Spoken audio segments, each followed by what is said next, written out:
is Mariana Perez, and I was diagnosed with stage 4 adrenocortical carcinoma in 2021. And I am 31 years old. When I was diagnosed, I was 27, and I have 3 kids and a dog. And my hobbies is crafting. That like takes my mind out of everything. My first symptom that I noticed was waking. I was gaining so much weight so fast. Um, and I made a doctor's appointment because I was eating healthy. I was walking every day for 1 hour, and I was just gaining so much weight.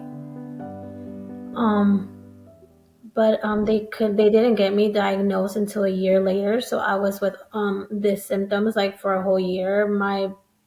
I started getting really weak. I had my daughter. She was like, I think she was 3 years old, 2 years old. And I noticed that I couldn't even lift her up to take her to the bathroom. So then like I was like, okay, there's something wrong right there. Or like I couldn't even grab the dishes to wash them because like I didn't have no strength in my hands.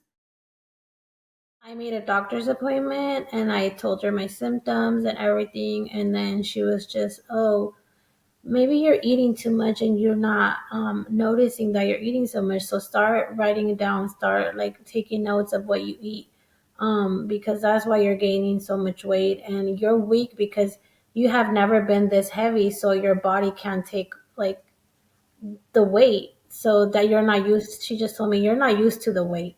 Your body's not used to the weight. So that's why you're having all these symptoms.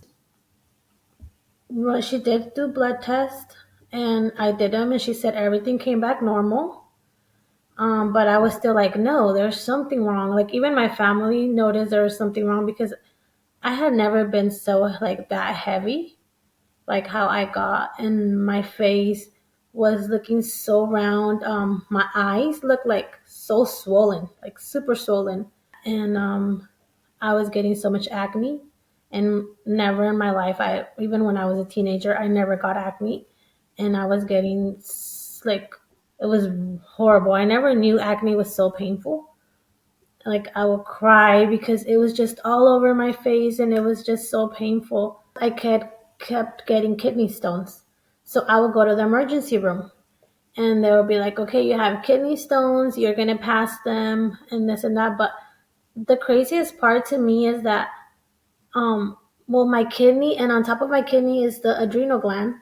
And how come I feel like they never saw that there was a tumor there? Like it was going crazy. My adrenal gland, my left adrenal gland was like over producing hormones, and it was really big. So that's what I did. That's something that till this day I still like. How did not they did not see the cancer? Like I remember Halloween, I was in the emergency room because I had kidney stones. Christmas, the 25th, I was in the emergency room for kidney stones, and it was just that.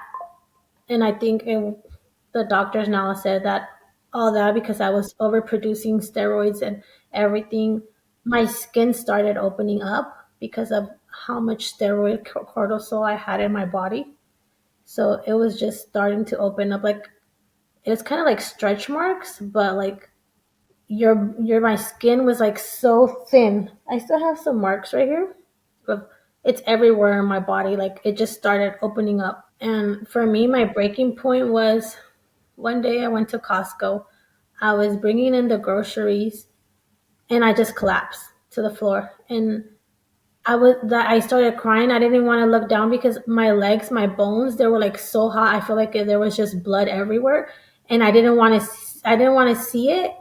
And I just started crying, and I was like, I don't want to look down. I don't want to look down. But thank God, like there was nothing there. But it was just my my my legs just gave up.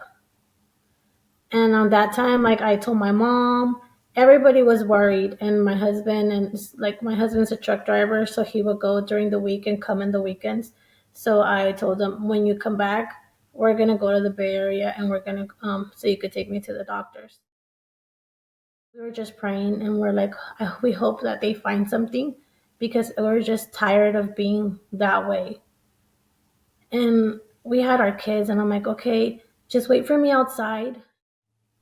And that's when they did me a CT scan and they saw that I had it was as they told me, it was as big as a melon, the tumor that I had, and because my left adrenal gland was just going crazy. It was overproducing. So I was left in the hospital for a whole month because this cancer is so rare. It's just 1 in 1 million. And the doctors there had never seen this cancer, so they didn't know what to do. So they were just back and forth with other doctors. Do we biopsy? Do we do surgery? And it was just like a whole month of waiting. And then because I didn't have insurance, so I had to, like, it was more, I had to be waiting for more longer until I got insurance. I couldn't process that I had cancer. When they told me, I was just like in shock. And that even the doctor's like, do you need a translator? Do you understand what I'm saying? And I was like, yeah, I understand. But at that time, I feel like I just needed to be strong, like for my family. And it was like in COVID season, so I was alone. When they told me I was alone, my husband was outside, and I was like, can my husband come in at least? Like, I've been here all day, I haven't ate anything. And one nurse was so nice and snuck him in through the back and let him come in and give me a hug. And at that, I was like, it was hard. It was really hard. And I just was trying to be so strong for him, and he was just crying. And it was just like, what do we do now? Like, we came praying to find something, but we never expected it to be a cancer, and to be this rare cancer that nobody even knew what to do with me. They booked me for surgery right away, like, well, not right away because I was there for a whole month. So like at the end of the month, because after the surgery, I was there from the hospital like for a week, and that's when they decided to do surgery. It was over 6 hours because they wanted to go in there and see that, because they told me if it spread to your kidney, we're taking your kidney away. So they told me if it had spread somewhere else, that they were gonna cut, or they were gonna take a piece, or if it was in the kidney, they were gonna cut or stuff like that. So I was really scared. But the outcome was that they just took out the big mass, that it was a melon, the size of a melon, and they took my left adrenal gland out as well. So I have like a big surgery all the way from right here to my belly button. And when I had the surgery, the outcome was that they took all the cancer out and that I was clear of cancer now. When they came back, it was when I got diagnosed at the beginning, it was stage 3, high grade. So what they explained to me, because it was high grade, that it was just gonna keep coming back and back and back. So they didn't know how to stop it. So that they were gonna put me on a 5-year plan. It was an oral chemo, but first after surgery they let me heal. Like, I think it was one April, for 3 months. Because in July I started radiation. I got about 38 rounds of radiation. So it was like every day, Monday to Friday, I would only be able to rest Saturday and Sunday. And to me, those was like the most horrible thing ever. Like, the side effects were so bad. I had to get hydration every time after a radiation appointment, or I had to get admitted because I was just throwing up. I couldn't keep anything down. So for me, that was the hardest. I think the surgery and recovering from the surgery wasn't as hard as going through radiation. I was referred to a specialist now, to a adrenal specialist in Stanford, and he was, I was in his care, and there was like a bump, like a little ball that I would feel in my stomach, and I went and I was like in so much pain, so I went into a appointment with him, and he felt it, and he's like, we need to go in and do surgery because we don't know what it is and how the cancer is so aggressive, like we can't wait. so we need to do a surgery. So they opened me up again on the same spot where I had the previous surgery, and they took out a mass, and it wasn't cancer. It was all the like from the previous surgery. I had a feeling that the cancer was back, and until we got all the whole insurance and everything, I went to Kaiser and I told the doctor. They went and they did me a CT scan, and they confirmed the cancer was back, and now that I had some in my lungs as well, so I had stage 4 at this time, and that like, it was going to be harder because they didn't know what treatment to do. I did chemo, um, because because at this point I was already like having so much side effects to the medication, but that treatment plan, it failed again. They did me a PET scan, and the cancer was just growing more. It was just spreading more. So they're like, I don't want. The doctor said that they shouldn't see the point of me suffering so much, and I was so weak at that point, and like I was just getting sick, and my body was just giving up. So they took me off chemo for a while, so that my body could get stronger and see if I would be able to do a different treatment. At this point, I was researching another doctor. I was like, okay, I wanna get a second opinion, because with that doctor, they're like, okay, this is it. There's nothing else we could do for you. Like we already did all these treatments that we're able to get our hands on. I started Googling and I started looking for a doctor in Michigan, Dr. Gray, and I was like, okay, I want to go and get an opinion. When I was over there, he said he had two different treatments, but they were trials.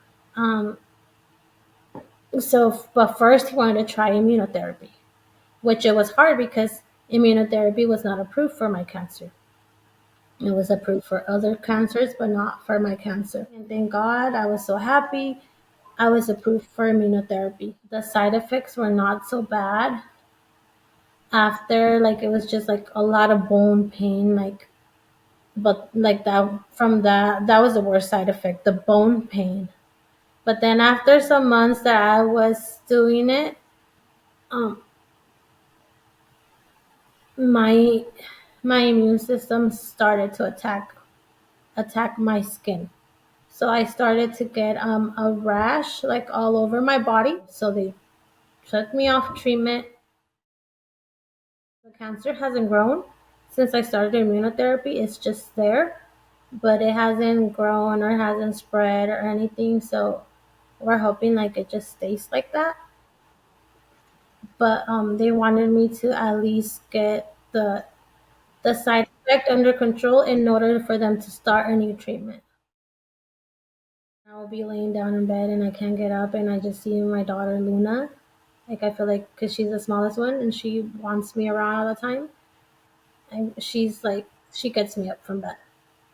She's my motivation. I'm like, she needs you. Like, she still needs you. She's small. Like, what are you doing? Get up. And I don't know how I find the strength, and I get up and I keep going. And I have been doing this for 4 years already. And people tell me like, you don't look sick, or you don't, like, people have in their heads like how a person with cancer has to look like. Like when I was bald, they're like, okay, yeah, you're bald. You look like you're going through chemo, but you don't look sick. You don't look like you have cancer.